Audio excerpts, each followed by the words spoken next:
Assalamualaikum warahmatullahi wabarakatuh. Bismillahirrahmanirrahim. Alhamdulillahi rabbil alamin. Wa afdhalus salati wa atammut taslimi ala sayyidina Muhammadin wa ala alihi wa sahbihi ajma'in. Rabbi shrah li sadri wa yassir li amri wahlul 'uqdatam min lisani yafqahu qawli. Subhanaka la ilma lana illa ma 'allamtana innaka antal alimul hakim. Allahumma akhrijna min zulumatil wahmi wa akrimna binuril fahmi waftah alaina bima'rifatil ilmi wa sahhil akhlaqana bil hilm waj'alna mimman yastami'una al-qawla fayattabi'una ahsanah. Allahumma ati nufusana taqwaha wa zakkiha anta khairu man zakkaha anta waliyuha wa maulaha. Allahumma arinal haqqa haqqan warzuqna ittiba'ah wa arinal batila batilan warzuqna ijtinabah. Allahumma anfa'na bima 'allamtana wa 'allimna ma yanfa'una wa zidna ilman wa huda, amma ba'd. Alhamdulillah, muslimin muslimat yang mengikuti siri kuliah secara FB Live, kuliah online anjuran NGO Ahlus Sunnah wal Jamaah Research Group atau dikenali sebagai ARG, menghuraikan kitab Aqidah Ahli Sunnah wal Jamaah penjelasan sifat 20 yang disusun oleh guru saya Al-Fadhil Kiai Muhammad Idrus Ramli hafizahullah wa nafa'ana bihi wa bi'ulumihi fid daraini amin. Kita sampai ke muka surat 52, masih lagi dalam rangka membentangkan dalil-dalil, bukti-bukti berkaitan tentang Ahlus Sunnah wal Jamaah. Ya, dalil-dalil, bukti-bukti daripada Al-Quran dan juga hadis yang menunjukkan bahawa pegangan Al-Ash'ari dan juga Al-Maturidi atau dikenali pengikut mereka sebagai Al-Asyairah wal Maturidiyah memang sebenarnya Ahlus Sunnah wal Jamaah. Dalam kuliah kita semalam, kita telah lihat bagaimana salah satu ciri ahli sunnah wal jamaah adalah mengikut kepada sunnah Nabi SAW dan para sahabat. Ma'ana alaihil yauma wa ashabi. Apa yang saya, yakni Nabi SAW berada di atasnya pada hari ini, wa ashabi, dan sahabat-sahabat saya. Jadi jelas daripada pegangan Al-Asyairah wal Maturidiyah, sebagaimana yang disebut oleh Al-Imam Murtada Az-Zabidi rahimahullah ta'ala, wal yu'lam anna kullan minal imamaini Abil Hasani wa Abi Mansurin radhiyallahu anhuma wa jazahuma anil islami khaira lam yubdi'a min indihima ra'ya. Dan hendaklah diketahui bahawa setiap seorang daripada dua orang imam ini, iaitu Al-Imam Abu Hasan Al-Asy'ari dan juga Al-Imam Abu Mansur Al-Maturidi, moga-moga Allah meridai keduanya dan moga-moga Allah memberi balasan yang baik kepada kedua-duanya bagi pihak kita orang Islam. Mereka tidak membuat satu perkara yang baharu, mendatangkan satu perkara yang baharu daripada sisi mereka sendiri, pandangan baharu, tidak. Walam yashtaqqa madhaba, dan bukanlah mereka itu mereka satu jalan yang baru, satu pegangan yang baru, tidak. Innama huma muqarrirani limadhahibis salafi, hanya saja yang kedua-duanya melakukan adalah menetapkan mazhab pegangan generasi salaf, munadilani amma kanat alaihi ashabu Rasulillahi SAW, dan mempertahankan apa yang menjadi jalan para sahabat Rasulullah SAW. Wa nazara kullun minhuma zawil bid'i wad dalalati, dan kedua-dua tokoh, kedua-dua orang imam ini berdebat dengan golongan ahli bid'ah yang membawa kesesatan, hatta in qata'u wa wallau munhazimin, sehingga mereka itu hancur, mazhab mereka itu berpecah dan mereka itu berpaling melarikan diri dalam keadaan dikalahkan dengan hujjah dan dalil. Jadi ini memang tugas para ulama ahli sunnah wal jamaah dari dahulu sehingga sekarang, iaitu untuk mempertahankan kebenaran dan menolak kebatilan dan juga kesesatan. Jadi saya perhatikan Ada orang-orang yang apabila kita terangkan kebatilan pegangan Wahabi yang juga mengaku ahli sunnah wal jamaah, maka dia akan komplain. Kata dia, ustaz ni kerjanya hanya mengata orang saja.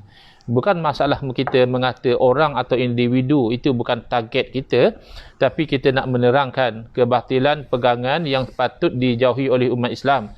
Kerana supaya kita umat Islam ini sama-sama berada di atas manhaj ahli sunnah wal jamaah, mengikut kepada sunnah Nabi SAW dan para sahabat, kerana nak menyelamatkan daripada tergelincir kepada firqah-firqah yang luar daripada ahli sunnah wal jamaah. Kerana itu mengikut hadis Nabi SAW, kulluhum finnar, kesemua mereka itu akan masuk ke dalam neraka. Jadi itu tujuan kita menerangkan kesalahannya di sini, bukan untuk membuat serangan peribadi kepada sesiapa, tetapi untuk sebagai al-amru bil ma'ruf wan nahyu anil munkar, supaya kita menyeru kepada yang ma'ruf. Yang paling ma'ruf daripada yang ma'ruf adalah berpegang dengan akidah yang betul, akidah yang sahihah, dan yang paling munkar daripada yang munkar adalah berpegang dengan akidah yang batil, akidah yang bercanggah dengan apa yang dibawa oleh Nabi SAW. Baik, sekarang kita lihat di muka surat 52, dalil yang kedua. Di antara kriteria ciri-ciri ahli sunnah wal jamaah adalah mereka adalah golongan yang berpegang teguh dengan konsep jamaah itu sendiri. Tadi berpegang teguh dengan sunnah.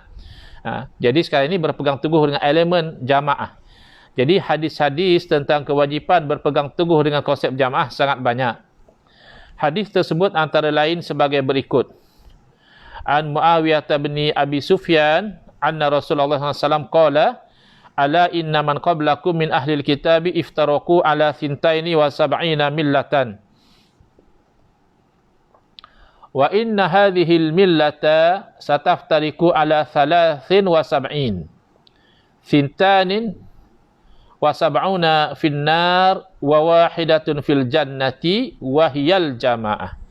Baik, ini hadis sahih riwayat Imam Ahmad dan Al-Imam Abu Dawud, menjelaskan daripada Sayyidina Muawiyah ibn Abi Sufyan radhiyallahu anhu bahawa Nabi SAW bersabda, ketahuilah bahawa sesungguhnya orang-orang sebelum daripada kamu, umat yang terdahulu daripada kalangan ahli kitab, mereka telah berpecah kepada 72 pecahan, 72 jalan ataupun golongan. Dan sesungguhnya umat ini, iaitu umat Nabi Muhammad SAW, akan berpecah kepada 73 pecahan, 72 daripadanya masuk ke dalam neraka dan satu masuk ke dalam syurga, dan iaitu yang satu adalah al-jamaah. Jadi mesti ada ciri al-jamaah di dalam golongan yang benar-benar Ahlus Sunnah wal Jamaah. Kan saya sudah sebut semalam, telah berlaku competition, telah berlaku perebutan title Ahli Sunnah wal Jamaah ini antara golongan majoriti umat Islam Asy'ariyah Maturidiyah dengan golongan minoriti umat Islam, iaitu golongan yang dikenali sebagai golongan Wahabi. Dalam hadis yang lain, Rasulullah SAW juga bersabda, wa an Umar bin Al-Khattab radhiyallahu anhu qala Rasulullah sallallahu alaihi wasallam alaikum bil jama'ati wa iyyakum wal furqata fa inna syaitana ma'al wahidi wa huwa minal itsnaini ab'ad wa man arada buhbuhatal jannati falyalzimil jama'ata.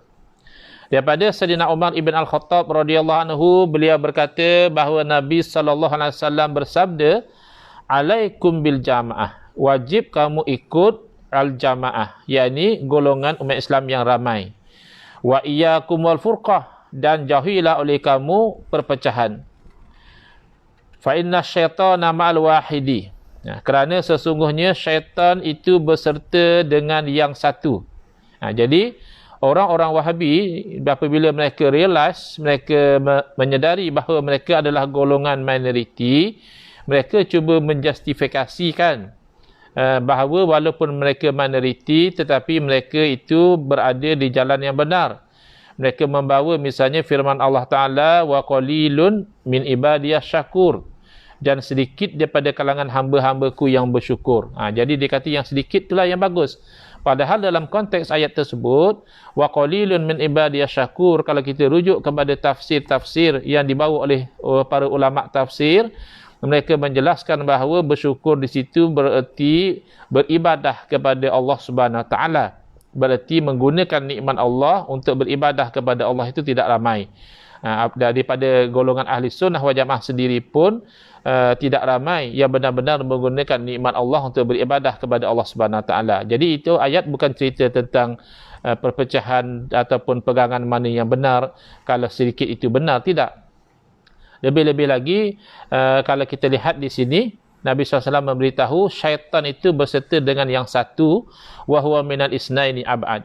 Dan syaitan kalau dengan yang berdua lebih jauh. Kerana bila berdua sempat ditegur, sempat dimuzakarah, sempat diperbetulkan, sempat diperingatkan. Kalau seorang hanyut dengan perasaan kononnya hanya dia saja yang berpegang dengan kebenaran, sedangkan umat Islam yang ramai itu sesat. Lagipun kalau digunakan alasan bahawa yang sedikit itulah yang betul, maka yang sedikit itu banyak sebenarnya. Bukan sahaja Wahabi golongan yang minoriti, tetapi Syiah juga minoriti, Mu'tazilah juga minoriti, Jabariyah juga minoriti, golongan seperti Batiniyah yang kononnya ahli hakikat tapi mengenepikan syariat, mereka juga minoriti. Jadi kalau alasannya yang sedikit itulah tandanya betul, mana satu daripada kelompok yang sedikit itu yang betul. Padahal yang ramai, yang jamaah daripada kalangan umat Islam daripada dahulu sehingga sekarang, itulah golongan yang berpegang dengan pegangan seperti yang dipegang oleh golongan Asy'ariyah dan Maturidiyah daripada dahulu sehingga sekarang merupakan golongan majoriti. Jadi jangan terpedaya dengan saya terbaca mesej yang diviralkan, yang diedarkan, mengklaim bahawa kalau Asy'ariyah Maturidiyah itu ahli sunnah wal jamaah, tidak betul kata dia. Kerana kata dia imam-imam mazhab pun bukan Asy'ariyah. Kata dia orang yang hebat seperti para sahabat juga tidak Asy'ariyah. Jadi kalau Asy'ariyah ahli sunnah wal jamaah, takkanlah sahabat Nabi bukan ahli sunnah wal jamaah. Kerana sahabat Nabi bukan Asy'ariyah. Kalaulah Asy'ariyah itu adalah ahli sunnah wal jamaah, takkanlah imam-imam mazhab juga bukan ahli sunnah wal jamaah. Kerana imam-imam mazhab bukan Asy'ariyah. Jadi dia kena faham yang pertama, bila kita kata Asy'ariyah wa Maturidiyah adalah ahli sunnah wal jamaah, kita tidak mengatakan bahawa ahli sunnah wal jamaah itu semuanya adalah Asy'ariyah. Bukan begitu. Tetapi pegangan Asy'ariyah itulah ahli sunnah wal jamaah. Jadi kalaupun para sahabat jelas mereka bukan Asy'ariyah, tetapi akidah mereka itulah akidah yang dipertahankan oleh Al-Asy'ariyah. Bagaimana mereka mungkin menjadi Asy'ariyah sedangkan pengasas kepada pegangan Asy'ariyah ini adalah Al-Imam Abu Hasan Al-Asy'ari yang hidup rahimahullah ta'ala selepas daripada zaman sahabat. Jadi kan mustahil orang yang hidup dahulu mengikut kepada orang yang lahir dan hidup kemudian. Itu tidak akan berlaku. Jadi soalan dia seolah-olah dia bertanya kepada kita, kalau memang Asy'ariyah Maturidiyah itu adalah ahli sunnah wal jamaah, adakah Nabi ikut Asy'ariyah? Adakah sahabat ikut Asy'ariyah? Adakah imam-imam mazhab ikut Asy'ariyah? Jadi soalan ini jelas soalan yang songsang, yang soalan yang terbalik. Soalan yang betul yang sepatut dia tanya, adakah Asy'ariyah ikut Nabi? Pegangan akidah Asy'ariyah ni ikut tak macam Nabi? Adakah Asy'ariyah ni ikut para sahabat? Adakah Asy'ariyah ni sama akidah dengan imam-imam mazhab? Barulah betul pertanyaan itu, dan barulah pertanyaan yang betul itu nanti akan membawa kepada jawapan yang betul yang nanti kita akan perjelaskan bukti-buktinya. Jadi kalau syaitan dengan yang berdua sahaja sudah jauh, bagaimana syaitan dengan majoriti umat Islam? Bagaimana syaitan dengan kesepakatan para ulama? Tentulah lebih jauh lagi. Maka itulah Nabi SAW berpesan lagi, barang siapa yang nakkan posisi kedudukan yang baik, yang mulia di dalam syurga nanti, falyalzamil jamaah. Maka hendaklah orang tersebut menilzam, yakni sentiasa ikut kepada jamaah. Jadi kalau kita lihat fatwa-fatwa daripada golongan Syiah, fatwa-fatwa daripada golongan Mu'tazilah, fatwa-fatwa daripada golongan Wahabi, itu adalah fatwa yang bercanggah dengan pegangan majoriti umat Islam. Bahkan ada kalanya fatwa itu adalah fatwa yang jelas melanggar ijma' kesepakatan umat Islam. Maka kalau begitu, itu adalah yang satu yang perlu kita jauhi, kerana sebagaimana yang disebut oleh Nabi SAW, falyalzim al-jamaah. Hendaklah orang yang nakkan kedudukan yang baik, yang bagus di dalam syurga, dia itu sentiasa berpegang dengan pegangan jamaah umat Islam. Baik, ini juga hadis yang sahih riwayat Imam Tirmizi dan lain-lain. Baik, yang pertama, baik, dua hadis di atas memberikan makna bahawa ketika umat Islam berpecah belah menjadi pelbagai aliran, ini satu realiti yang terpaksa kita terima. Kadang-kadang orang komplain, dia kata alangkah eloknya umat Islam ni bersatu dengan satu pegangan, tidak berlaku perpecahan dan sebagainya. Ya, memang itu yang ideal. Tetapi yang realistik adalah, dan bahkan itulah yang diberitahu oleh Nabi SAW, akan berpecah umat aku kepada 73. Pastilah kalau kita itu orang beriman dengan kebenaran Nabi SAW, mustahil Nabi SAW beritahu satu perkara, tapi perkara itu tidak berlaku. Kita sebagai orang beriman, kita tahu bahawa Nabi SAW tidak bercakap dusta. Apabila Nabi SAW telah beritahu akan berpecah umat baginda kepada 73, maka suka atau tidak, perpecahan itu pasti terjadi.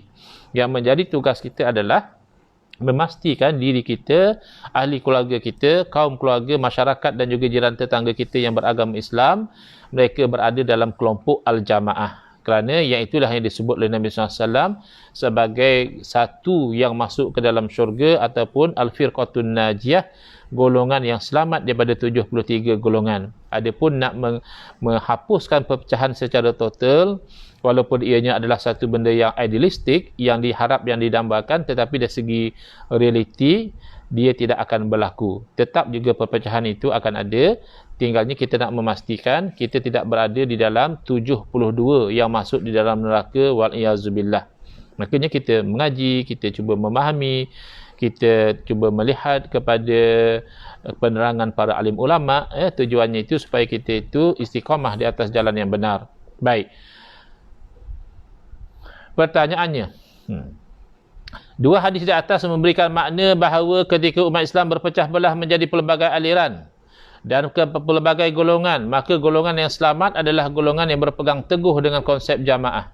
Pertanyaannya adalah, apakah yang dimaksudkan dengan jamaah dalam hadis tersebut? Sebab ada orang kata, tak apalah, saya seorang pun, kalau saya betul, sayalah jamaah itu.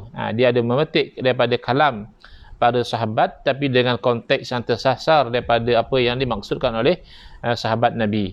Jadi sahabat Nabi bermaksud dengan berpegang dengan kebenaran, walaupun ramai orang yang menentang kita. Tapi yang mereka maksudkan berpegang dengan pegangan yang syadz, yang bercanggah dengan pegangan para ulama Islam, bercanggah dengan ijma' umat Islam. Itu sangat berbeza dengan apa yang dimaksudkan oleh sahabat Nabi radhiyallahu anhu. Baik. Para ulama memberikan makna jamaah dalam hadis di atas dengan beberapa maksud dan pengertian sebagaimana berikut. Jadi kita kata, kalau benarlah satu kelompok, satu golongan itu adalah ahli sunnah wal jamaah, pertama tentulah ada ciri at-tamassuku bis sunnah, berpegang dengan sunnah, dengan cara yang diajar oleh Nabi SAW, kefahaman yang diajar oleh Nabi SAW, pegangan dan keyakinan para sahabat, kena ada elemen sunnah di situ. Wal jamaah juga kena ada elemen al-jamaah. Jadi kalimah al-jamaah seperti yang disebut di dalam hadis Nabi SAW tersebut, ditafsirkan, difahami dengan beberapa makna. Makna kena ada ciri-ciri yang akan disebutkan ini. Yang pertama, memang dinamakan al-jamaah. Kata al-jamaah di dalam hadis di atas memiliki pengertian golongan yang memang disebut dan dikenal dengan nama al-jamaah. Makna al-jamaah dengan pengertian tersebut sesuai dan sejalan dengan golongan Asy'ariyah dan Maturidiyah. Kerana semua kaum muslimin, baik yang awam, yakni orang-orang masyarakat biasa, maupun yang alim, yakni ulama-ulama, orang-orang yang ada ilmu dari pelbagai aliran dan golongan. Maknanya bukan hanya Asy'ariyah Maturidiyah saja mengaku kami adalah Ahlussunnah wal Jamaah, tapi golongan lain, Syiahnya, Khawarijnya, Jahmiyahnya, Murji'ahnya, Qadariyahnya, Jabariyahnya, mereka semua merujuk kepada Asy'ariyah Maturidiyah sebagai Ahlus Sunnah wal Jamaah. Jadi hal ini diterangkan oleh Al-Imam Abul Muzaffar Al-Asfaraini rahimahullah ta'ala. Beliau menerangkan, wa minha jaa fi riwayatin ukhra annahu sallallahu alaihi wasallam su'ila anil firqatin najiyati faqala al-jama'atu wa hadhihi sifatun mukhtassatun bina li'anna jami'al khasi wal 'am min ahli al-firaqil mukhtalifati yusammunahum ahla sunnati wal jama'ah. Wa kaifa yatanawalu hadzal ismul khawarij wa hum la yarawna al jama'ata war rawafid wa hum la yarawna al jama'ata wal mu'tazilata wa hum la yarawna sihhatal ijma'. Wa kaifa taliqu bihim hadhihi sifatul lati zakaraha ar-rasul sallallahu alaihi wasallam. Wa minha, antara ciri-ciri khas ahli sunnah wal jamaah, apa yang datang di dalam riwayat yang lain, bahawa baginda SAW ditanya tentang al-firqatin najiyah. Bila Nabi SAW bagi tahu satu yang selamat, maka para sahabat bertanya kepada Nabi SAW, yang selamat yang satu itu yang mana? Faqala al-jamaah. Lalu baginda SAW menjawab, yang satu yang selamat itu adalah al-jamaah.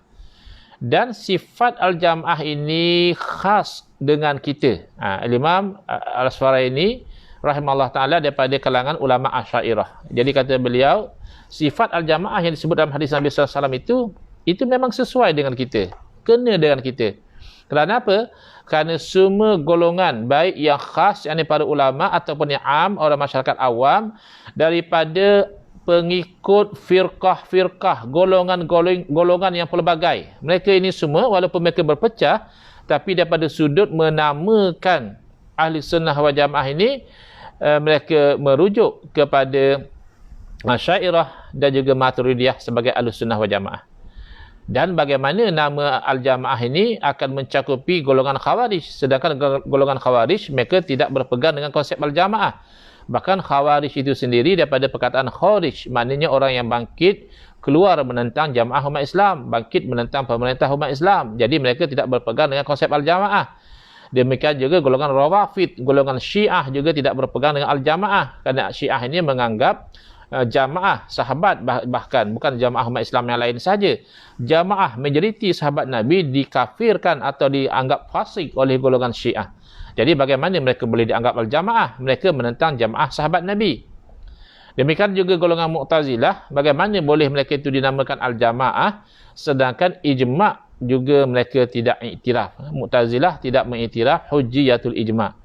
Jadi bagaimana layak dengan golongan-golongan seperti Khawarij, seperti Syiah, Rawafid, Mu'tazilah ini, nama al-jamaah yang disebut oleh Nabi SAW itu tidak sesuai dengan mereka, dan memang mereka juga merujuk kepada Asy'ariyah Maturidiyah sebagai ahli sunnah wal jamaah. Yang datang ke belakangan ini, yang cuba nak merampas gelaran ahli sunnah wal jamaah itu, iaitu golongan Wahabi, jelaslah mereka tidak akan merujuk kepada Asy'ariyah Maturidiyah sebagai ahli sunnah wal jamaah illa taqiyatan, kecuali dalam hal nak bertaqiyah, nak berpura-pura, nak menyamar bahawa mereka itu tidak menyokong Asy'ariyah, mungkinlah mereka akan cakap Asy'ariyah Maturidiyah pun ahli sunnah wal jamaah juga. So kita berlapang dadalah ya, Asy'ariyah juga ahli sunnah wal jamaah, Wahabi pun ahli sunnah wal jamaah. Jadi ini adalah satu bentuk taqiyah. Tetapi kalau mereka tidak dalam keadaan taqiyah, mereka akan menganggap Asy'ariyah itu adalah ahlul bid'ati wad dolal, atau orang pengikut bid'ah dan golongan yang sesat. Itu yang mereka labelkan kepada Asy'ariyah Maturidiyah. Tapi sebelum daripada golongan Wahabi, golongan-golongan yang luar daripada ahli sunnah wal jamaah memang merujuk kepada Asy'ariyah Maturidiyah sebagai ahli sunnah wal jamaah. Itu ciri yang pertama. Memang namanya pun al-jamaah. Memang orang-orang pun merujuk kepada Asy'ariyah Maturidiyah sebagai ahli sunnah wal jamaah. Yang kedua, bukti bahawa Asy'ariyah Maturidiyah inilah yang sebenarnya ahli sunnah wal jamaah, bukannya golongan Wahabi, adalah dalam bab mengikut ijma' ulama. Kerana ciri atau makna yang kedua daripada al-jamaah adalah mengikut, menerima hujjiyatul ijma', tidak menolak kesepakatan para ulama. Jadi hati-hati ya. Saya baru ni ketika saya sedang live, ada masuk satu komen bertanya, Ustaz, apa komen Ustaz tentang ijma' fasid? Jadi saya rasa janggal dengan istilah tersebut dan saya tidak tahu isu. Jadi saya tak berani nak komen lah ya. Apa pula datang istilah ijma' fasid ini? Tak pernah dengar ya sepanjang kita mengaji. Jadi rupanya ada satu orang penceramah yang tak tahu apa masalah dia. Sehari dua ni macam-macam benda-benda yang pelik-pelik timbul daripada dia atas nama kononnya ikut sunnah Nabi SAW, atas nama kononnya berpegang dengan Quran dan sunnah. Barulah saya perasan lepas daripada datang komen tu, ada saya terlihat satu keratan video yang dipotong daripada ceramah yang panjang, yang mana dengan jelas orang ni mengatakan kalau ijma' itu sesuai dengan Quran dan sunnah, macam tu kita ikut. Tapi kalau ijma' tu langgar Quran sunnah, maka itu ijma' yang fasid, kata dia. Itu ijma' yang rosak, maka kita tak ikut. Kita ikut Quran sunnah. Ini orang tak tahu dia belajar, dia mengaji di mana. Katanya belajar di Timur Tengah, belajar agama. Tapi cara dia bercakap itu sangat-sangat janggal ya. Kalaupun kita katakan golongan luar daripada ahli sunnah wal jamaah, mereka ada yang menolak ijma', termasuk golongan wahabi, mereka ada melanggar ijma'. Tapi ini bagi saya lah pertama kali saya dengar keluar kenyataan yang sangat tidak ilmiah demikian. Sebelum ini walaupun saya tahu dalam keadaan-keadaan tertentu Wahabi melanggar ijma' ulama', tapi belum lagi saya dengar daripada golongan Wahabi yang lain yang mengatakan bahawa ada di sana ijma' yang fasid. Cuma mereka paling-paling mereka mengatakan tak berlaku ijma'. Dalam masalah ni tak ada ijma', dia kata sebenarnya ada khilaf ada ulama' yang tak setuju. Jadi ini bukan hal ijma'. Jadi oleh kerana benda ni bukan ijma', maka bolehlah kami berpegang lain. Paling-paling macam itu saja. Belum pernah lagi saya dengar mereka mengatakan ijma' yang fasid. Kerana ijma' tidak boleh fasid. Orang yang mengatakan ijma' itu fasid, ijma' itu rosak, orang itu sebenarnya yang melawan Quran dan sunnah. Dia bercakap, kononnya macamlah dia tu nak berpegang dengan Quran dan sunnah, sehingga kan ijma' pun kalau bercanggah dengan Quran dan sunnah, kita tolak. Kita tak terima. Mana ada ijma' yang bercanggah dengan Quran dan sunnah? Mendakwa ada ijma'. Kalau kamu mendakwa tak berlaku ijma', itu cerita lain. Tapi kalau kamu mendakwa ada ijma' tapi ijma' itu fasid kerana melanggar Quran dan sunnah, kamulah orangnya yang melanggar Quran dan sunnah. Kerana Al-Quran telah menyebutkan wa may yushaqiqir rasula mim ba'di ma tabayyana lahul huda wa yattabi' ghayra sabilil mu'minina nuwallihi ma tawalla wa nuslihi jahannam wa sa'at masira. Dalam ayat tersebut Allah Subhanahu Wa Taala memberi amaran masuk akan dibakar dalam neraka Jahannam disebabkan dua perkara. Pertama, syiqaqur rasul, degil dengan rasul, tak mahu dengar ajaran Nabi SAW. Wa may yushaqiqir rasul, dan siapa yang syiqaq, degil dengan Nabi SAW, itu satu sebab akan dibakar dalam neraka Jahannam. Jadi dia baca ayat ni, dia menyangkakan kita yang kata ada bid'ah hasanah ni kita lawan Nabi. Na'udzubillah min zalik. Padahal kita yang mengatakan adanya bid'ah, perkara baharu yang hasanah yang tidak bercanggah dengan syarak, itu kita mengikut kepada ucapan-ucapan Nabi SAW secara keseluruhan. Bukan ambil satu hadis in isolation terus tafsir sesuka hati kita. Kita menafsirkan hadis Nabi kullu bid'atin dalalah mengikut tafsiran para ulama'. Dulu dia kata ikut Imam Nawawi.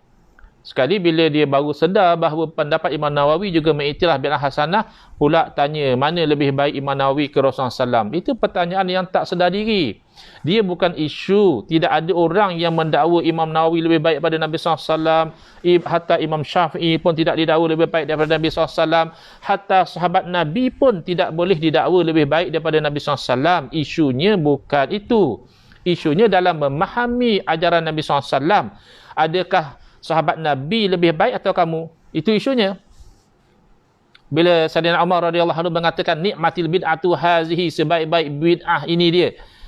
Adakah Sayyidina Umar melawan Nabi SAW? Nabi SAW bersabda kullu bid'atin dalalah, dan setiap bid'ah itu sesat. Tiba-tiba Sayyidina Umar kata ada bid'ah yang baik.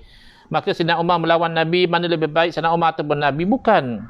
Soalannya, siapa yang lebih baik di dalam memahami ajaran Nabi SAW berkaitan dengan bab bid'ah ini? Kamukah atau Sayyidina Umar?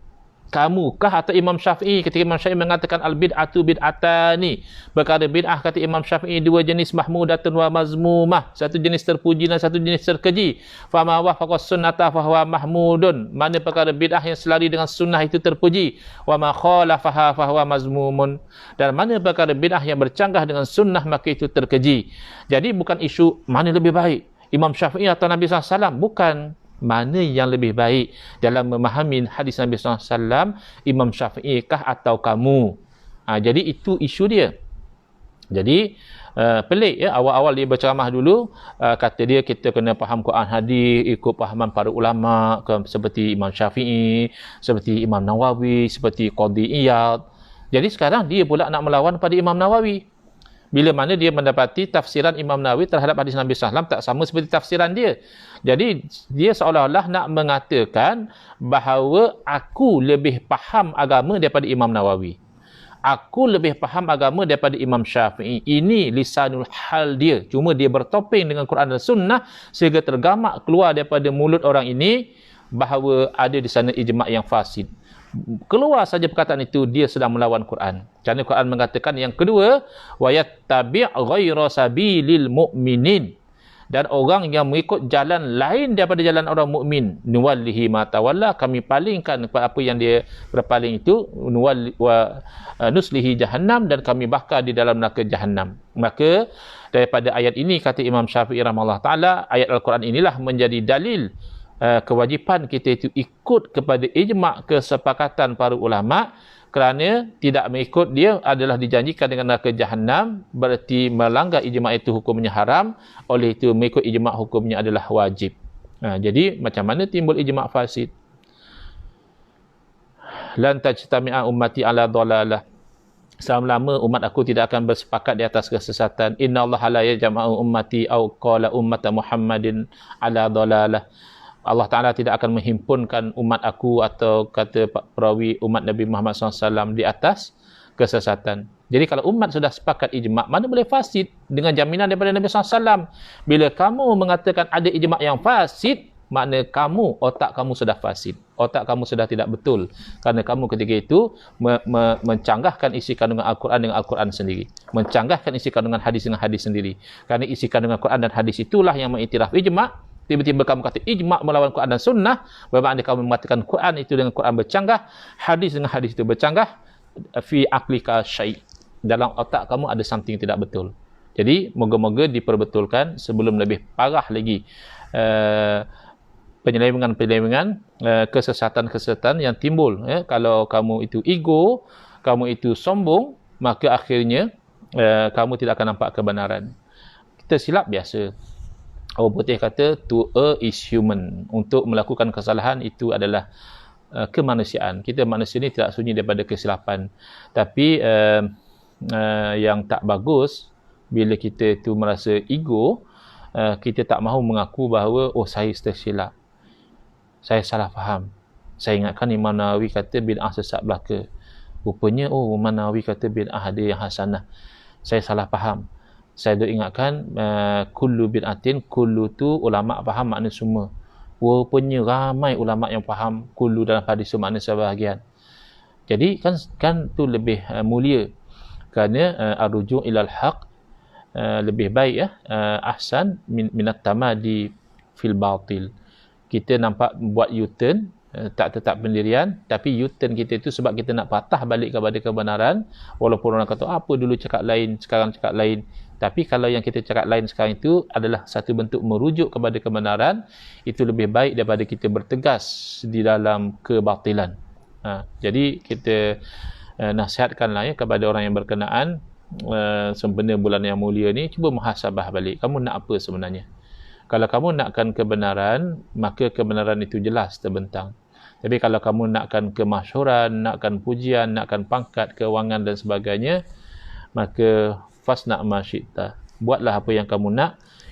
Idza lam tastahi fasna' ma syi'ta. Bila kamu dah hilang rasa malu, pilah apa yang kamu nak buat. Kalau kita yang ada rasa malu, kita rasa malu betul kita bercakap sesuatu yang bercanggah dengan Quran dan hadis. Tapi kalau dah hilang rasa malu, tak boleh buat apa-apalah. Jadi cuba lihat, Ini yang ayat yang saya sebutkan tadi. Mengikut ijma' ulama adalah ciri ahli sunnah wal jamaah. Kalau orang itu mengaku kita pegang sunnah, Quran, sunnah, itulah ahli sunnah wal jamaah, tapi langgar ijma' ulama, makna dakwaan mereka itu dusta. Kata al-jamaah dalam hadis di atas juga memiliki pengertian golongan yang menjadikan ijma' kesepakatan ulama sebagai hujjah, sebagai pegangan dan dalil dalam beragama. Hal ini didasarkan pada dalil Al-Quran dan hadis yang mewajibkan mengikuti ijma' ulama. Tiba-tiba kamu pula kata ijma' itu fasid. Kalau kias tidak mustahil berlaku kias yang fasid. Kerana kias analogi ini dia berdasarkan kepada al-illatul mushtarakah. Dia berdasarkan kepada asas hukum yang dikongsi. Maknanya sama. Minum arak haram. Mana tahu kata haram? Ada dalil Quran, ada dalil hadis yang menunjukkan minum arak haram. Minum air ketum yang diperam sehingga kalau kita minum air ketum itu jadi mabuk, haram ke tidak? Tak ada dalil. Maknanya tidak ada dalil yang khusus. Quran tidak cerita tentang air ketum. Hadis tak sebut tentang air ketum. Tapi ada hukum. Hukum tu ada dalil. Tapi dalil dengan jalan qiyas. Bila dalil atas jalan qiyas, bermakna kena asas hukumnya sama. Kalau asas hukum tak sama, itulah namanya qiyas yang fasid atau qiyas yang batil. Contoh, yang arak tadi, apakah al-illah al-mushtarakah? Apakah asas hukum yang sama antara arak dan juga air ketum? Iaitu al-iskar, memabukkan, intoxicating effect. Jadi benda tu ada pada arak, hukum arak, minum arak adalah haram. Benda yang sama ada pada air ketum yang diperam tadi, iaitu memabukkan. Maka oleh kerana hukum itu berdasarkan kepada illah, al-hukmu yaduru ma'a illatihi wujudan wa adama, hukum itu berpusing-pusing ikut illah asasnya, ada atau tidak ada. Bila ada illah memabukkan pada air ketum tadi, maka adalah hukum haram pada meminum air ketum. Itu namanya kias. Tapi kalau kias yang tak sama, lebih-lebih parah lagi, kias Allah Ta'ala dengan makhluk. Oleh kerana makhluk ni mesti ada tempat dia. Orang miskin pada rumah PPRT, takkanlah Allah wujud tak bertempat. Miskin sangatlah Allah, Tuhan ahli sunnah wal jamaah ni sampai tak ada tempat. Itu memang kias fasid, batil dan boleh bawa kepada kufur. Kerana nak menyamakan Allah dengan makhluk. Tak boleh kias Allah dengan makhluk. Itu yang bawa kepada kesesatan. Ialah kerana cuba nak kias Allah Ta'ala dengan makhluk. Itu yang berlaku kepada Mu'tazilah, kepada Musyabbihah dan sebagainya. Akhirnya mereka menyeleweng daripada panduan naqli, Quran hadis dan juga akli, rasional dalam memahami Quran dan hadis. Jadi Quran dan hadis mewajibkan ikut ijma' ulama. Allah berfirman, saya telah baca ayat tadi, kita baca lagi sekali. وَمَنْ يُشَاكِكِ الرَّسُولَ مِنْ بَعْدِ مَا تَبَيَّنَ لَهُ الْهُدَى وَيَتَّبِعْ غَيْرَ سَبِيلِ الْمُؤْمِنِينَ نُوَلِّهِ مَا تَوَلَّى وَنُصْلِهِ جَهَنَّمَ وَسَاءَتْ مَصِيرًا. Suratul Nisa ayat 115. Dan barang siapa yang degil menentang Rasul sesudah jelas kebenaran baginya, dan maknanya dah sampai dakwah Nabi SAW kepada dia, dia masih berdegil dan mengikuti jalan yang bukan jalan orang mukmin. Ijma' jalan orang mukmin. Bila kamu langgar ijma', kamu ikut jalan lain daripada jalan orang mukmin. Apa natijahnya? Kami biarkan ia berleluasa terhadap kesesatan. Dia boleh terus lajak dalam kesesatan dia, tetapi kami akan masukkan dia ke dalam neraka Jahannam, dan Jahannam itulah seburuk-buruk tempat kembali, na'udzubillah min zalik. Kemudian ayat di atas menyampaikan ancaman neraka Jahannam. Maknanya perbuatan melanggar ijma' itu haram. Bagi orang yang menentang ajaran Nabi SAW satu, dan orang yang mengikuti jalan selain daripada jalan orang-orang yang beriman. Ayat tersebut menjadi autoriti, dalil atau kekuatan hukum bagi jalan hidup dalam agama yang diikuti oleh seluruh umat Islam. Itulah yang dinamakan ijma'. Orang yang di kemudian hari yang menyimpang dari jalan tersebut terancam masuk neraka Jahannam. Dalam ilmu usul fiqh, dalam ilmu untuk istinbat hukum hakam, demikian disebutkan dengan teori ijma'. Yang dikatakan jalan orang mukmin yang disepakati, yang Quran kata kalau ikut lain itu akan masuk neraka Jahannam, itulah dinamakan ijma'. Jadi ahli sunnah wal jamaah kena ikut ijma'. An Ibni Umar radhiyallahu anhuma qala Rasulullah sallam, inna allaha la yajma'u ummati ala dhalalatin wa yadullahi ma'al jama'ati wa man syadza ilan nar.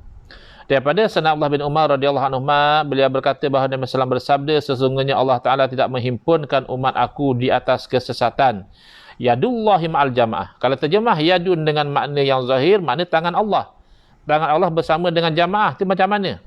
Nah, jadi sama ada kamu ikut pendekatan salafus soleh, tidak dimaknakan kalimah yadun itu, yang penting yang layak dengan Allah Ta'ala, atau kamu maknakan dengan makna yang sesuai dari segi konteks bahasanya dan tak bercanggah dengan akidah. Yang sesuai dalam konteks bahasa ni adalah pertolongan Allah bersama dengan jamaah. Tapi yang mengatakan yadun dengan makna zahir, iaitu dengan makna tangan, tapi cuma lagi tangan tu tak sama dengan tangan makhluk, itu dinamakan musyabbih, menyamakan Allah Ta'ala dengan makhluk. Memang dia kata tangan tak sama dengan tangan makhluk, tapi tangan itu sudah tidak layak dengan Allah Ta'ala. Tangan dengan makna zahir, dengan makna anggota badan. Tapi kalau kamu isbatkan perkataan yadun itu, kamu serahkan makna sebenar pada Allah, itu okey. Itu yang dikatakan manhaj salaf yang sebenar, itu salafus soleh. Tapi kalau kamu katakan ikut salaf, lalu kamu menetapkan makna itu dengan makna zahir, iaitu dengan makna tangan yang kita faham dalam konteks yang kita fahami, itu memang jelas salah. Maka bila kamu kata Allah ada tangan dan tak sama dengan tangan makhluk, dalam konteks yang difahami tangan itu dengan makna yang zahir, itu batil. Tapi kalau kamu menetapkan kalimah yadun dan kamu serahkan makna sebenar kepada Allah yang layak dengan keagungan, keesaan Allah Ta'ala, maka itu masih lagi termasuk dalam manhaj yang betul, manhaj salafus soleh. Jadi hati-hati, jangan terpedaya dengan dakwaan manhaj salaf, akidah salaf, apabila cara pegangannya itu bercanggah dengan apa yang dipegang oleh salafus soleh, tidak menyamakan Allah Ta'ala dengan makhluk, cuma mereka itu menyerahkan makna sebenar kepada Allah Ta'ala. Adapun kebanyakan khalaf meletakkan makna yang ada dalam bahasa, yadun dalam bahasa boleh makna pertolongan, boleh makna kuasa dan sebagainya. Maka dalam konteks ini dimaknakan dengan makna pertolongan Allah berserta dengan jamaah, itu tidak bercanggah dari segi bahasa dan juga akidah.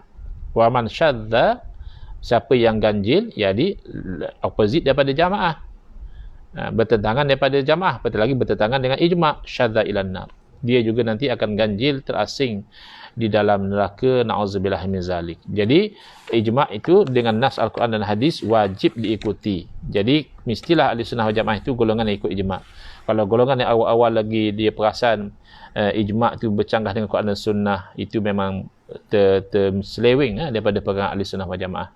Sebab yang berlaku sebenarnya bukan ijma' yang bercanggah dengan Quran dan sunnah, tetapi kefahaman dia terhadap Quran dan sunnah bercanggah dengan ijma' ulama' dalam memahami Quran dan sunnah. Itu bahaya. Semua umat Islam dah faham begitu, semua Islam dah faham Quran dan hadis dengan makna tersebut, dia datang, dia kata tak, maknanya lain. Jadi sekarang ni dia yang sedang melawan ijma' ulama', bukan ijma' ulama' melawan Quran dan sunnah. Itu sangat keliru ya. Hati-hati, na'udzubillah min zalik.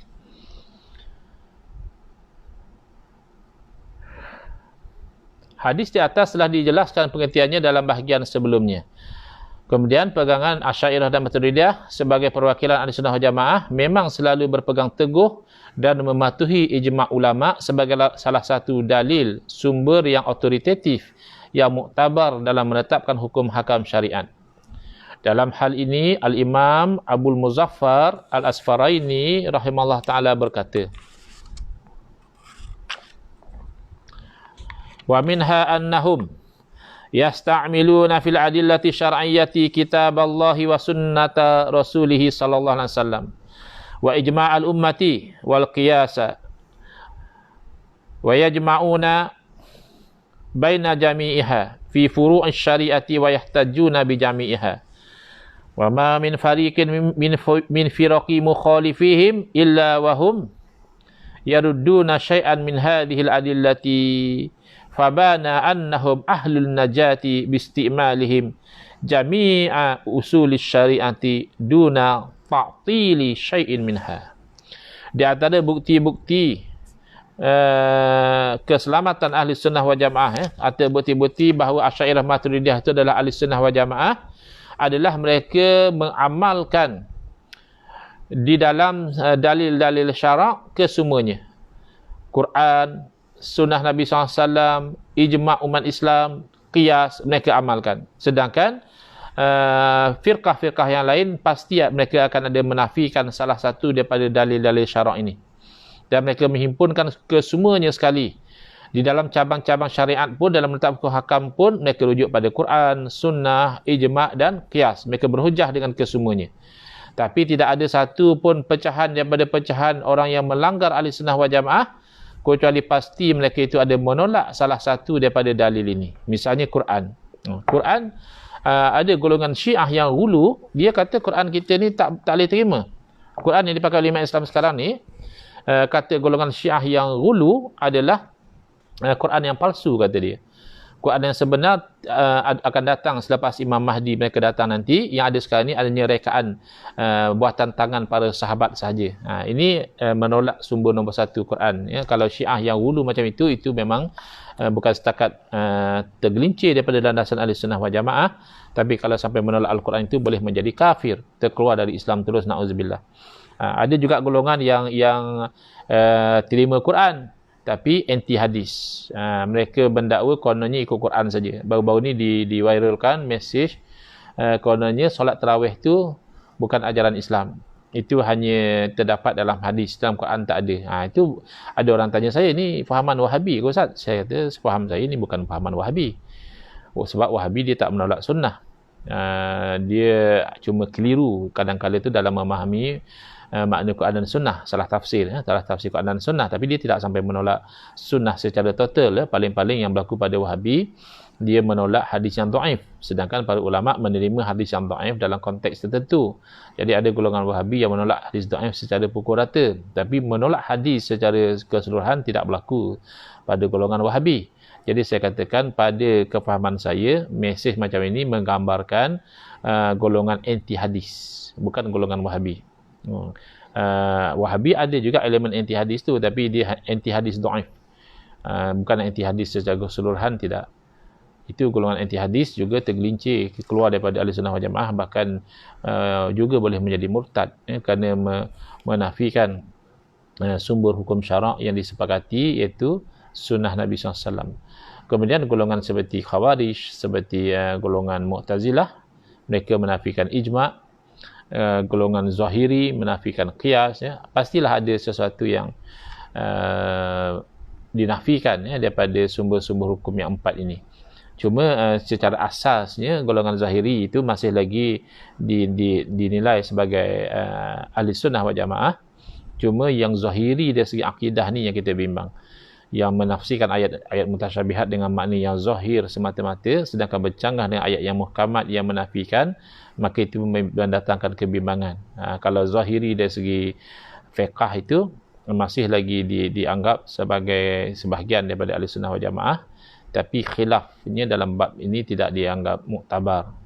Khilaf Zahiri dalam menolak qiyas itu tidak diambil kira, kerana jelas bercanggah dengan sikap Nabi SAW dan para sahabat yang mengiktiraf qiyas dalam mengenal pasti hukum hakam.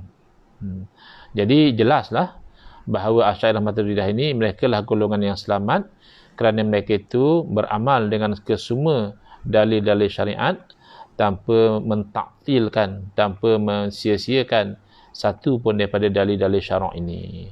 Jadi selesai bukti yang kedua bahawa Asy'ariyah Maturidiyah adalah ahli sunnah wal jamaah, iaitu mereka itu berpegang dengan ijma' ulama'. Dan malam besok insya-Allah kita akan lihat bukti yang ketiga bahawa Asy'ariyah Maturidiyah adalah ahli sunnah wal jamaah kerana mereka memelihara kebersamaan dan kerukunan sesama mereka, berbeza dengan golongan Wahabi yang mana sesama mereka juga telah berlaku tabdi', saling membid'ahkan, tafsik, saling memfasikkan, dan takfir juga saling mengkafirkan, na'udzubillah min zalik. Adapun golongan Asy'ariyah ada perbezaan, khilaf sesama mereka, tapi bukan khilaf yang membawa kepada saling membid'ahkan, khilaf yang membawa kepada saling tahajur, pulau memulau, putus memutus hubungan, tidak sampai begitu. Sebagaimana kita perhatikan khilaf antara mazhab Hanafi, Maliki, Syafi'i, Hanbali, memang ada khilaf, memang mereka berhujah, menolak hujah yang satu lagi, tapi saling hormat menghormati, saling mengakui kelebihan dan saling mengakui bahawa kesemuanya berada di atas jalan kebenaran. Jadi yang itu kita maksudkan memelihara kebersamaan, bukan bermakna tidak ada khilaf langsung. InsyaAllah kita akan sambung malam besok di muka surat 59. Hadza wabillahi taufiq wal hidayah. Wassalamualaikum warahmatullahi wabarakatuh. Bismillahirrahmanirrahim. Alhamdulillahirabbil alamin wassalatu wassalamu ala asyrafil anbiya'i wal mursalin wa ala alihi wa sahbihi ajma'in. Allahumma syrah sudurana wa ahsin akhlaqana wa azim ujurana wa nawwir qulubana bi nuri hidayatika kama natarada bi nuri syamsika abadan abada bi rahmatika ya arhamar rahimin. Walhamdulillahirabbil alamin. Amin ya rabbal alamin. Wal afu minkum.